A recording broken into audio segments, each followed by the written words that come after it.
సిద్దిపేట జిల్లా దుబ్బాక మండల కేంద్రంలో ఏర్పాటు చేసిన టీఆర్ఎస్ పార్టీ దుబ్బాక నియోజకవర్గం కృతజ్ఞతా సభలో పాల్గొన్న మాజీ మంత్రి తన్నీరు హరీష్ రావు. ఈ సందర్భంగా హరీష్ రావు మాట్లాడుతూ కాంగ్రెస్ పార్టీ కపటపూరితమైన అబద్ధాలతో కూడినటువంటి మాటలు చెప్పి గద్దెనెక్కారని ఆయన ఎద్దేవా చేశారు. వారు ఇచ్చిన హామీల్లో ఒక్కటి కూడా అమలు పరచలేదు కాగా 6 గ్యారెంటీల పేరుతో ప్రజల్ని మోసం చేస్తున్నారని వారన్నారు. 100 రోజుల్లో వారు ఇచ్చిన 6 గ్యారెంటీలు నెరవేర్చాలని, ఇచ్చిన హామీలు అమలు చేయాలని ఆయన కాంగ్రెస్ పార్టీకి సూచనలు చేశారు. దుబ్బాకలో కొత్త ప్రభాకర్ రెడ్డి మీద కత్తిపోట్లకు నేను చాలా టీఆర్ఎస్ పార్టీ అభ్యర్థి కొత్త ప్రభాకర్ రెడ్డి హాస్పిటల్లో ఉండగా ప్రతి ఒక్క కార్యకర్త కొత్త ప్రభాకర్ రెడ్డి లాగా తయారై 54,000 మెజారిటీతో గెలిపించారని, వారికి ఎల్లవేళలా మేము అందుబాటులో ఉంటామని వారికి కృతజ్ఞతలు తెలిపారు. కాంగ్రెస్ పార్టీ ఇచ్చిన హామీలు నెరవేర్చాలని ఆయన డిమాండ్ చేశారు.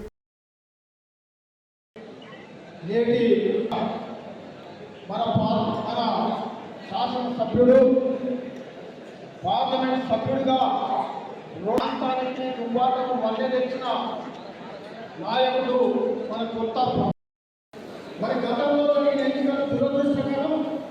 ఆనాడు జరిగిన గౌరవ రామలింగారెడ్డి గారి మరణం తర్వాత జరిగిన ఎన్నికల్లో మనం ఎంతో పోగొట్టుకొని అభివృద్ధి అయితే ఆమడ దూరం ఉంటే మన ప్రియతమ నాయకుడు హరీష్ రావు గారు వారి చొరవతోని వారి యొక్క ప్రత్యేకమైన దృష్టితోని వారి నాయకత్వంలో ప్రభాకర్ రెడ్డి గారు అని మనందరికీ తెలుసు. ఇక 3 వచ్చిన తర్వాత ఆ 2017లో స్కీమ్ వచ్చినప్పుడు ఎకరానికి 8,000 ఉండేది. 2018లో గెలిచినాం. గెలవంగానే యాసంగి పంటకు 10,000 పడలేదా? మనం గెలవగానే 10,000 అన్నాం, తెల్లారికే 10,000 ఇచ్చినాం. వీళ్ళు గెలవగానే 10,000 అన్నారు, మాట తప్పిండ్రు. పోనీ 10,000 ఇస్తామన్నారు, అవన్న టైం ఇచ్చిందా? ఏమంటున్నారు రైతులు? యాడ్ చేస్తున్నారా? ఇంకో విషయం గుర్తు చేయాలి.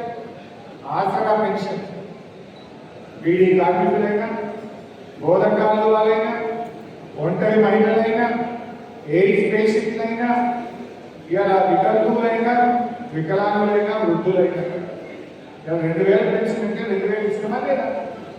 మీకు ఒక విషయం యాడ్ చేస్తున్నా.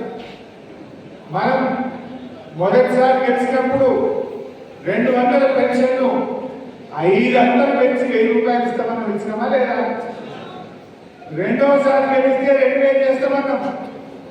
గెలిచిన తెల్లారే, గెలిచిన తర్వాత వచ్చిన నెలలో 1000 పెన్షన్ 2,000 పడ్డారా లేదా? వీళ్ళు ఏమన్నారు?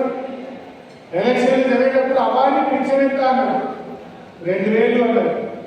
అనగానే ఏమన్నారు ఈ రేవంత్ రెడ్డి గారు, ఇక మేము వస్తున్నాం కాంగ్రెస్ పార్టీ రావడం 2,000 నాకైతే అయిందా? అయిందా? 1000 రేట్ అన్నాం, గెలిచిన తెల్లారి 2,000 చేసి ఇచ్చినప్పుడు అవి ప్రజలకు. సిద్దిపేట దుబ్బాకలు రెండింటిని కూడా ఒకటే కాలంలో అభివృద్ధి చేసుకుంటే వారి సహాయ సహకారం కూడా మా దుబ్బాక పూర్తిగా ఉండేటట్టు మరి ఆశిస్తున్నాం. మరి దుబ్బాక వెంకటేశ్వర స్వామి ఆశీస్సులు కూడా మన తండ్రిగా ఉన్నాయి. మనం 2-3 ఎలక్షన్లో కూడా గౌరవ ముఖ్యమంత్రి గారు సభలో కూడా వాగ్దానాలు చేసినాం. రెవెన్యూ డివిజన్ కానీ, దుబ్బాక రింగ్ రోడ్డు కానీ, 4 లైన్ రోడ్డు కానీ, మరి చేరుకుంటలో కాలేజీ కానీ ఈ 4,000 చేస్తూ 4,000 మనం ప్రామిస్ చేసినాం. ఖచ్చితంగా చేసుకునే బాధ్యత మరి ఎంత కష్టమైనా మరి అడుగుతున్న సహకారం తీసుకొని అది చేసే బాధ్యత మేము తీసుకుంటాం. కానీ మనం కూడా ఎక్కడ కూడా నిరుత్సాహపడదు. ఇలా కార్యకర్త లేకపోతే లీడర్ లేడు. ఇలా నేను ఇక్కడ నిలబడి మాట్లాడుతుందంటే మీ అందరి కృషి, మీ అందరి పట్టుదల, మీ కష్టాన్ని కూర్చున్నామంటే మీరు ఏదైతే కోరుకున్నా దుబ్బాక ఏదైతే ఉండాలనుకుంటారో అది చేయాల్సిన బాధ్యత కూడా మాకు ఉంటుంది. మీరు ఒకటే రేపు జరగబోయే ఎన్నికలు దీంతో అయిపోతలేవు. భవిష్యత్తులో కూడా ఇంకా చాలా ఎలక్షన్లు ఉన్నాయి. 2024 మరి మొత్తం కూడా ఎలక్షన్ ఉంటుంది కాబట్టి ఖచ్చితంగా మనం ఇప్పటి వరకు ఎప్పుడు కూడా దుబ్బాకలో గులాబీ జెండా తప్ప ఏ జెండా ఎగలేదు. తెలంగాణ వచ్చినప్పటి నుంచి ఈ రోజు వరకు తెలంగాణ రాకముందు కూడా ఉద్యమంలో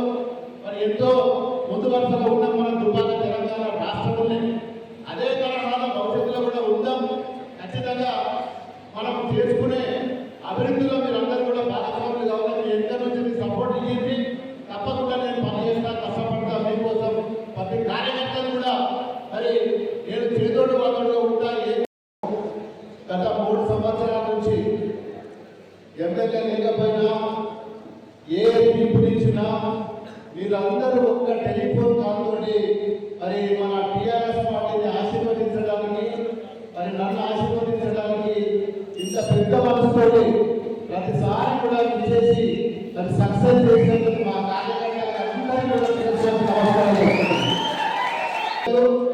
మరి మనకి ఏ కష్టం ఉన్నా ఏ ఇబ్బంది ఉన్నా మనకు మొన్న జరిగిన ఎలక్షన్లో మరి నాకు పూర్తిగా నేను ఆసుపత్రిలో ఉన్నా మరి ఇబ్బందుల్లో ఉన్నా నీకు ఎందుకన్నా నేను ఉంటా నేను గెలిపిస్తా అని చెప్పి ధైర్యం ఇచ్చి మరి ముందు నడిపించిన మన హరీశ్చంద్ర గారికి ప్రత్యేకంగా చేసుకొని నమస్కారం తెలుసుకున్నాను. మన అప్పటి ముఖ్యమంత్రి కేసీఆర్ గారి ఆశీస్సులతోటి 2 పర్యాయాలు ఎంపీగా మరి ఇప్పుడు ఎమ్మెల్యేగా అవకాశం ఇచ్చిన మరి మన పెద్దయ్య కూడా నేను శిరస్సు వంచి పాదాభివందన చేస్తున్నాను. గౌరవ పెద్దలు మరి జిల్లా పరిషత్ చైర్మన్ భోగా శర్మ గారికి, మా డాక్టర్ యాదవ్ రెడ్డి ఎమ్మెల్సీ గారికి, చిట్టి దేవేంద్ర రెడ్డి గారికి, లక్ష్మీరెడ్డి ప్రభాకర్ రెడ్డి గారికి,